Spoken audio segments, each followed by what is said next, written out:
विधवा बहू का फैसला। महक की शादी रोहन से होती है। रोहन माँ बाप का इकलौता बेटा होता है, लेकिन फिर किसी कारण से रोहन की मौत हो जाती है। बेटा महक, तेरे आगे इतनी बड़ी जिंदगी है, फिर बच्चों की भी जिम्मेदारी। तू कोई काम कर ले। मैं तो कहती हूँ रोहन के ऑफिस में ही बात कर ले, शायद तेरे लिए कोई काम निकल आए। हाँ माँ जी, मैं भी यही सोच रही थी, लेकिन कैसे बात करूं, किससे बात करूं, कुछ समझ में नहीं आ रहा। अब वो क्या नाम था रोहन का जो दोस्त हुआ करता था, पहले तो बड़ा आता था हमारे घर। राकेश की बात कर रहे हैं? पर वो तो रोहन के बाद से कभी आया ही नहीं, पता नहीं कहाँ है वो। आया था, एक नहीं कई बार आया था, लेकिन मैंने बाहर से ही भेज दिया। घर के अंदर झांकता रहता था, मुझे ठीक नहीं लगा। अरे आपको तो पता नहीं क्या ठीक लगता है और क्या नहीं। उसका नंबर है मेरे पास, मैं आज ही फोन करती हूँ। सास राकेश को फोन लगाती है और शाम को घर आने का न्योता दे देती है। अरे आंटी, ओह भाग्य हमारे कि आपने घर बुलाया। मैं तो कई बार आया, लास्ट टाइम तो अंकल से मुलाकात भी हो गई थी। हाँ, वो हम लोगों को निकलना था ना कहीं उस वक्त। अरे छोड़ो ना बेटा, बोलो क्या लोगे? आपकी बहू। क्या बकवास कर रहे हो राकेश? अरे मेरा मतलब ये है कि आपकी बहू कहाँ है? भाभी जी के हाथ की चाय की बस एक प्याली मिल जाती तो। महक चाय लेकर आती है, लेकिन वो जैसे ही राकेश की ओर देखती है, उसे राकेश पसंद नहीं आता। वो अंदर जाने को होती है कि अरे भाभी जी कहाँ जा रही है, बैठिए तो सबके साथ। जी नहीं, बच्चों को खाना खिला रही हूँ, आप माँ जी से बात करें ना।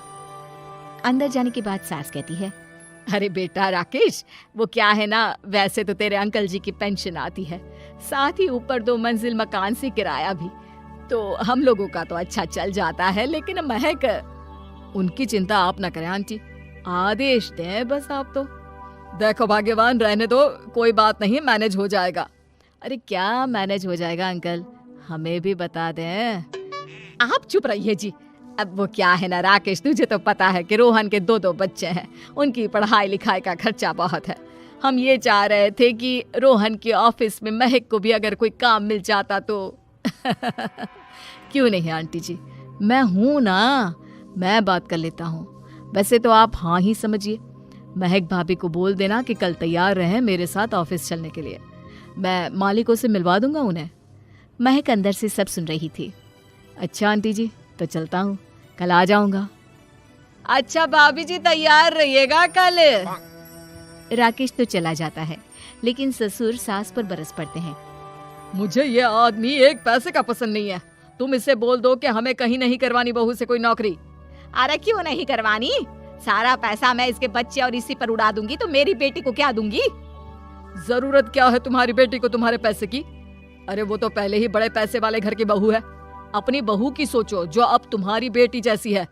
बच्चे रोहन की आखिरी निशानी है। अरे अपना भाषण अपने पास रखो, सारा दिन घर पर बैठी रोटियां तोड़ेगी, तो काम करे ना कुछ बाहर जाकर। बहू सब सुन रही होती है।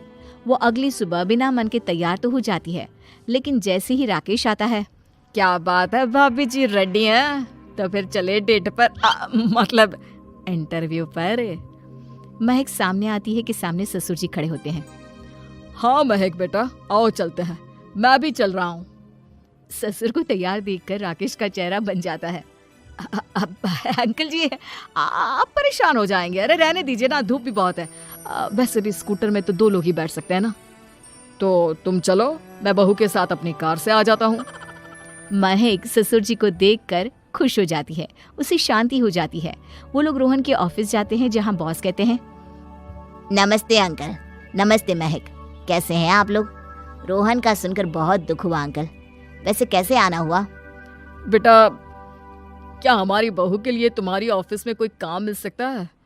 हमने राकेश से इसी सिलसिले में तुमसे बात करने को कहा था, उसी के कहने पर हम दोनों तुमसे मिलने आए हैं। राकेश ने तो कोई बात नहीं की, ऊपर से उसने तो आज की छुट्टी ले रखी है, ऑफिस भी नहीं आया, बोल रहा था जरूरी काम से जाना है। महक और ससुर एक दूसरे को देखने लगते हैं। वैसे महक क्या किया है आपने? I mean, इंग्लिश कैसी है आपकी? महक बॉस से अपनी पढ़ाई लिखाई और क्वालिफिकेशन के बारे में सब कुछ बताती है। ग्रेट, आपके लिए काम तो है, लेकिन ऑफिस में नहीं। सर मेरे बच्चे छोटे हैं, मैं फील्ड में काम नहीं कर सकती हूँ। मतलब वो काम घर से करना है, घर से रहकर बच्चे भी देखें और घर भी देखें, लेकिन हाँ काम जरूर से करें। वो काम डाटा एंट्री का है, तो जब भी वक्त मिले काम करें, और इसके हम आपको अच्छे पैसे भी देंगे। महक बॉस की बात सुनकर खुश हो जाती है, उन्हें थैंक्स बोलकर घर आ जाती है। किसके साथ भेज रही थी तुम महक को? अरे वो कमीना, उसने तो ऑफिस से छुट्टी ले रखी थी, बात भी नहीं की थी उसने बॉस से बहू के काम के लिए। वो तो अच्छा हुआ कि मैं साथ में चला गया। हाँ हाँ ठीक है, नौकरी मिल गई ना, इतना ही काफी है। समय बीतता है और एक दिन फिर दरवाजे पर दस्तक होती है। घर पर कोई नहीं था। महक दरवाजा खोलती है, देखती है तो सामने है राकेश। नमस्ते भाभी जी। नमस्ते, घर पर कोई नहीं है, आप कल आइएगा। अरे अरे अरे, कैसी बात कर रही हैं भाभी जी, हम तो आपकी मदद के लिए आए हैं।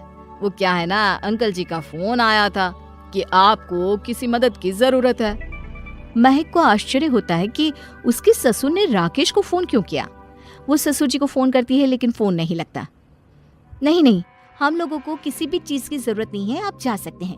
अच्छा, एक कप चाय तो पिला दीजिए। महक चाय लेकर आती है।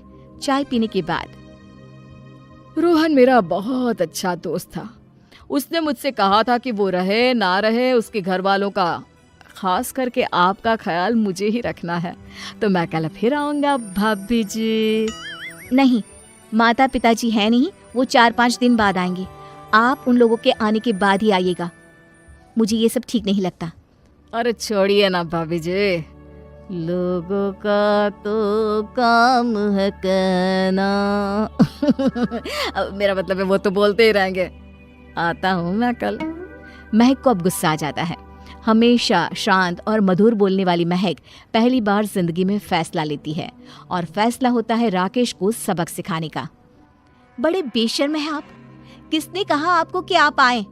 अरे भैया, साफ साफ बोला ना कि नहीं जरूरत है किसी की मदद की। मैं अकेले सक्षम हूँ अपना घर संभालने के लिए। आज आखिरी बार बोल रही हूँ, इस घर की तरफ आंख उठाकर भी देखा ना तो देख लेना, वरना वरना पुलिस के हवाले कर दूंगी। निकलो यहाँ से, या धक्के मार कर निकालूं। पुलिस का नाम सुनते ही राकेश वहाँ से 9-2-11 हो जाता है और महक को अपने फैसले पर गर्व होता है।